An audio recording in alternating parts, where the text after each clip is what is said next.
Have you ever tried learning Japanese before and just felt stuck, confused about where to start, or just overwhelmed? Well, this video is for you. Give me 10 minutes and I'll unlock Japanese for you in a way that actually works. I'm going to break down my approach to learning Japanese, not based on what classes or textbooks will tell you, but what will get you real, tangible results. By the end of this video, you'll have a flexible framework for language learning, one that's flexible enough to work regardless of your personality type, learning style, or experience.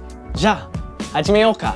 If you do a bit of research, you'll discover most language learning systems focus on one thing: input. In fact, Stephen Krashen's input hypothesis has dominated language learning theory for the past 50 years. He famously claims that we acquire language in one way and only one way: when we understand messages. Sounds perfect. No speaking, no studying, just input. And for language learners like us, that's a dream. But there's just one issue. When something sounds too good to be true, you probably don't have the whole picture. Let me introduce you to a concept called receptive bilinguals. One of my best friends in the US is a child of immigrants. His dad is from Brazil and his mom is from Bolivia, and they both speak Spanish and Portuguese. As a result, my friend grew up hearing both languages, even after moving to the US as a kid. And he can understand them more or less fine, but when it comes to responding, well, that's the issue. He can't. In his own words, he can understand those languages about 10 times better than he can produce them. And this is common amongst the children of immigrants, understanding their parents' languages while responding in the language of their local culture. These people get an overwhelming amount of comprehensible input, yet still have trouble speaking. The unavoidable truth is this: you get good at what you practice. For language learning, this means balancing both input and output, immersing yourself in authentic Japanese while actively practicing the skills you want to develop. So you can listen to Japanese podcasts and music, but if you want to speak, then practice with tutors. And you can watch Japanese shows without subtitles, but if you want to think in Japanese, then you need to spend some alone time doing so. The key is exercising each skill you want to grow. The more you practice them, the more they feed into each other, compounding on your growth. Now, many learners make the mistake of waiting until they feel ready to speak. But the truth is, you'll never feel fully ready. You need to start speaking Japanese much earlier than feels comfortable. Ask yourself, what does it mean to know a language? Whatever you're thinking, most of us consider speaking as a fundamental skill. That's why we call ourselves English speakers and Japanese speakers, instead of English listeners and Japanese readers. This is where working with a tutor becomes priceless, and finding one is made simple with today's sponsor, italki. I've been using italki on and off for a while, and honestly, it's revolutionized the way I do speaking practice. I've used it in the past when I couldn't find language partners, and now that I'm in Japan, it's a lifesaver, helping me speak more naturally. You know, because sometimes people here are too polite to correct you. What makes italki different from other platforms is the incredible selection of tutors available. You can find native Japanese speakers from different regions with different teaching styles and at price points that work on any budget. Whether you're looking for structured lessons or conversational practice, there's a perfect match just for you. I love that I can read tutor profiles, watch introduction videos, and read reviews from other students before making a decision. Plus, the scheduling system is super flexible. I can book lessons for early in the morning, late at night, or even on weekends. This has been crucial for maintaining consistency with my busy schedule. The best part, you can try different tutors until you find one that matches your learning style. And there are no subscriptions or long-term commitments, you just pay per lesson. My current tutor specializes in casual conversation, which is just what I need for feeling comfortable speaking to people in real life. She creates such a comfortable environment that I actually look forward to our lesson. 字幕は嫌いだと思いました。ですから、日本語を勉強し始めました。あ、すごい。そのアニメは何ですか？ワンピース。あ、ワンピース？あ、そうなんですね。If you're ready to take your Japanese speaking skills to the next level, I've got an exclusive offer for you.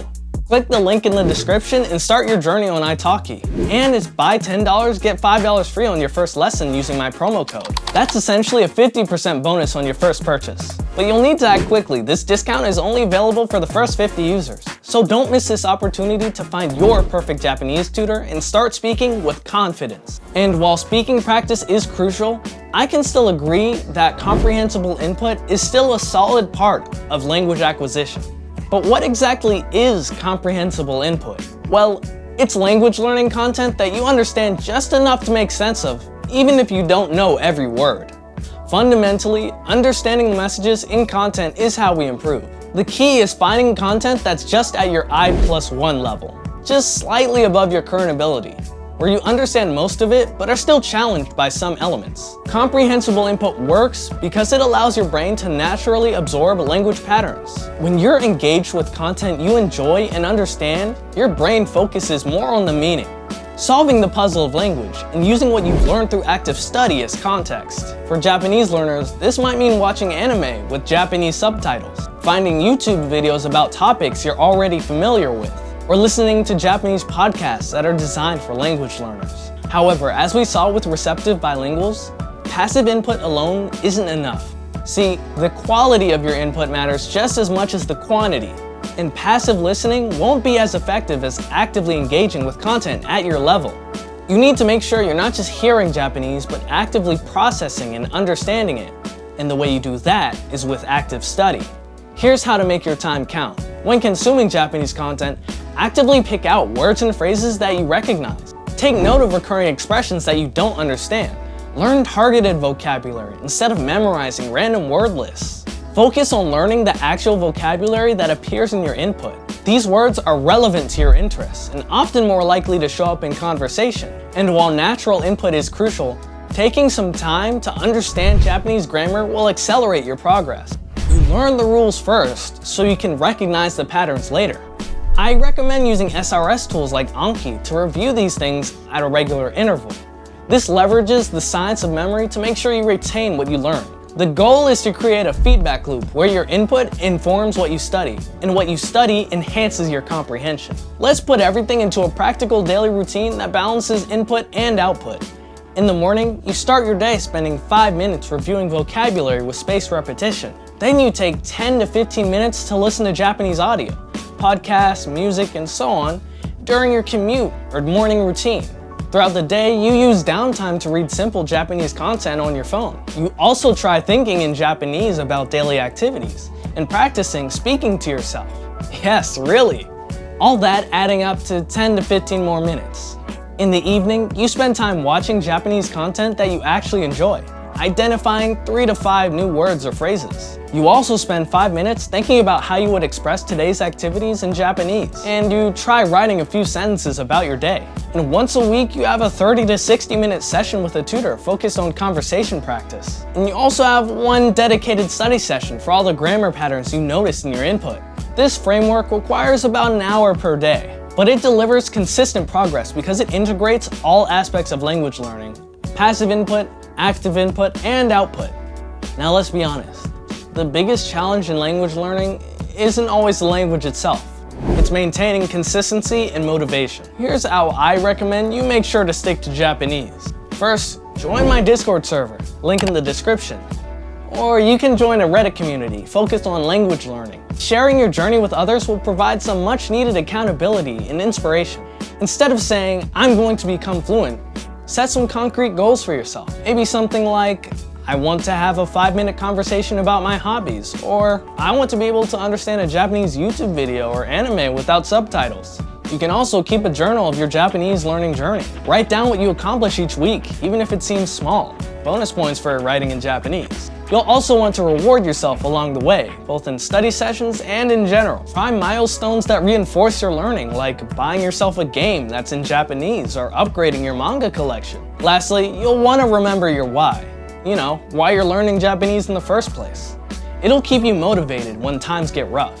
Whether it's for travel, anime, business, or personal growth, try connecting with your motivation regularly. It's important to make sure that you enjoy each step.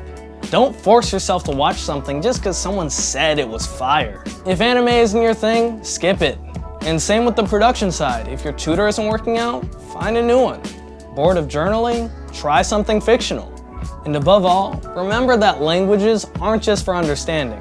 Language allows us to contribute to society, to share our ideas, and to understand ourselves better. Don't let the promise of easy methods rob you of the true gift of language learning. Let's recap. You improve at what you practice, so make sure to balance input and output on your language learning journey. Start with strategic input and content that you genuinely enjoy. And learn vocabulary and grammar that appears in your input. Begin speaking practice with a tutor before it feels comfortable. Follow my daily practice framework for consistent progress. And build systems to maintain motivation and consistency. Learning Japanese isn't about perfection, it's about progress. Every day you spend with a language brings you closer to fluency.